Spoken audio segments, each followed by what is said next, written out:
Você acredita em monstros? O Exército dos Estados Unidos da América registrou 2 casos que desafiam toda a lógica. Em 1995, numa estrada gelada das Montanhas Rochosas, 2 soldados enfrentaram algo que não era humano, mas usava um rosto, humano como máscara.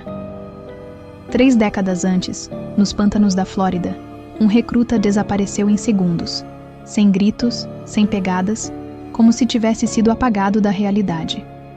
Estas não são lendas urbanas, são relatos oficiais. O que realmente aconteceu nessas noites fatídicas, a verdade está prestes a ser revelada. Esta é a história mais assustadora que já ouvi. O veterano Jim serviu como motorista militar em Fort Carson, Colorado.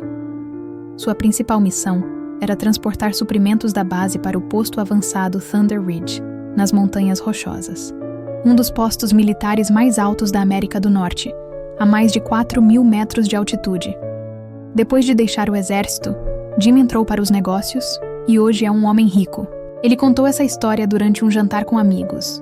O encontro nas Montanhas Rochosas era 1995. O pelotão de Jim recebeu a ordem de levar o último carregamento de suprimentos antes que a neve fechasse as estradas no inverno. Por azar, seu caminhão foi designado para ficar na retaguarda. Quem já dirigiu em estradas de montanha sabe. O último veículo de um comboio é o que mais corre risco de ficar para trás. Jim partiu com seu copiloto, o soldado Ryan. No final do outono, o clima nas rochosas era brutal. Ventos cortantes levantavam poeira e pedras, e em altitudes maiores, a neve já cobria tudo. 2 dias depois, já a mais de 3.000 metros, a estrada estava quase intransitável. Jim segurava o volante com força, tentando manter-se atrás do caminhão à frente, quando uma ventania ainda mais forte levantou uma cortina de neve, bloqueando completamente a visão. Continuar dirigindo seria suicídio. Jim parou o veículo. Cerca de 1 hora depois, o vento acalmou. A estrada reapareceu, mas agora coberta por uma espessa camada de neve. Jim e Ryan desceram para limpar o caminho. Depois de meia hora de trabalho, uma névoa densa surgiu. Decidindo não perder mais tempo, os 2 voltaram ao caminhão. Foi então que Jim viu algo. Na névoa, uma figura se aproximava lentamente. Seu primeiro pensamento foi que fosse um soldado do comboio. Aliviado, Jim desceu do caminhão e caminhou em direção à silhueta, mas ao chegar a cerca de 7 metros de distância, percebeu algo errado. A figura tinha mais de 2 metros de altura, ombros largos, braços longos e balançava ao andar. Não parecia humana, parecia um homem das cavernas ou um Bigfoot, mas o que um primata faria no meio das rochosas. Antes que Jim pudesse reagir, a criatura o avistou. Com um grunhido baixo, ela se moveu rapidamente em sua direção. Jim, em pânico, correu de volta ao caminhão. O motor não ligou. No frio extremo, era necessário tempo para aquecê-lo. Enquanto Jim tentava desesperadamente, a criatura alcançou o caminhão. Subiu no estribo, agarrou a maçaneta e tentou abrir a porta. Jim trancou-a por dentro. Frustrada, a criatura começou a bater a cabeça contra o vidro. Através do vidro, Jim viu algo que nunca esqueceria. O rosto da criatura não era um rosto verdadeiro. Era um rosto humano, mas esticado e deformado, como uma máscara mal ajustada sobre uma cabeça monstruosa. A imagem era tão grotesca que Jim quase desmaiou de terror. Ryan, porém, manteve a calma.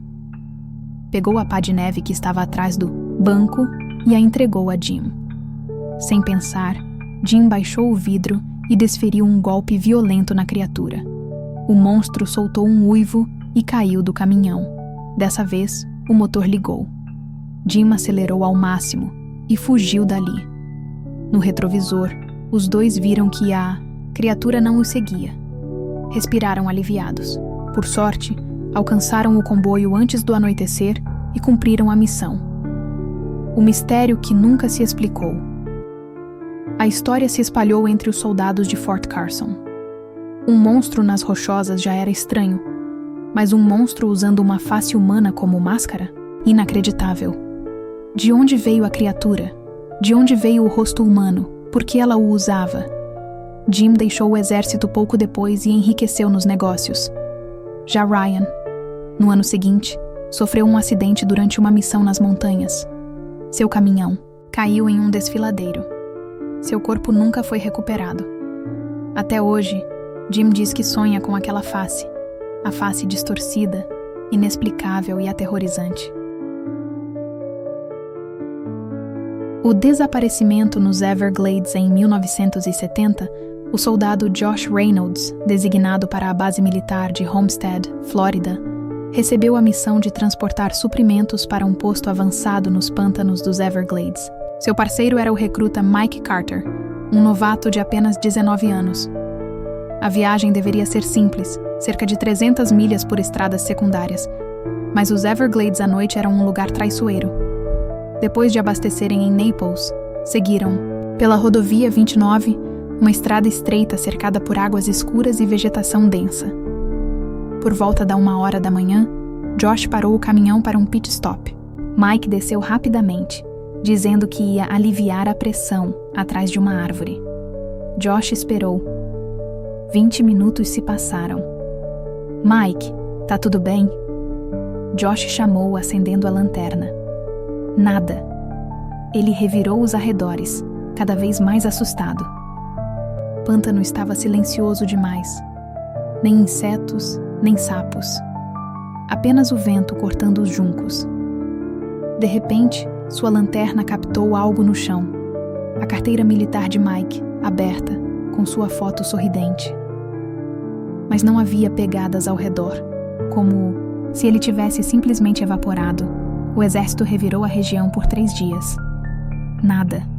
Nem rastro, nem corpo. Oficialmente, Mike foi declarado desaparecido em ação, mas os veteranos de Homestead até hoje sussurram sobre os espíritos dos pântanos que levam os despreparados. O Convoy Fantasma do Alaska, 2001. O sargento Daniel Brooks liderava um comboio de suprimentos pela rodovia Dalton, em pleno inverno. A temperatura abaixo de 40 graus.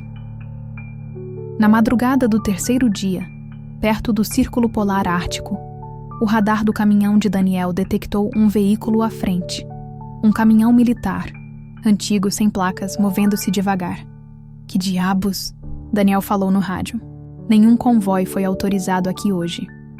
Quando se aproximaram, viram. O caminhão fantasma não tinha motorista. Sua carroceria estava coberta por uma fina camada de gelo, como se estivesse ali há décadas. Na porta, uma inscrição desbotada. Os Army, 1942.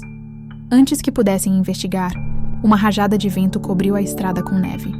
Quando a visão clareou, o caminhão havia desaparecido. Na base de Fairbanks, os arquivos confirmaram.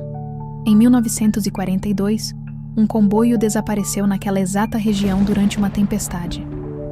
Os corpos nunca foram encontrados. A última mensagem em Fort Bragg, Carolina do Norte, 2015. O cabo Ethan Cole trabalhava no Centro de Comunicações de Fort Bragg quando recebeu uma transmissão de rádio às 3h17. Socorro! Alguém me ouve? Uma voz rouca sussurrou. Eles estão vindo... Os soldados sem rosto? O ID do transmissor? Charlie 7. Um código retirado de serviço em 1987, após um incêndio que matou 5 soldados no mesmo prédio onde Ethan trabalhava. Quando a equipe de segurança revistou o local, encontraram um rádio enferrujado sob as tábuas do assoalho, uma mancha escura na parede, formato de mão e uma única anotação no diário de 1987. Os gritos não param. Eles usam nossos rostos.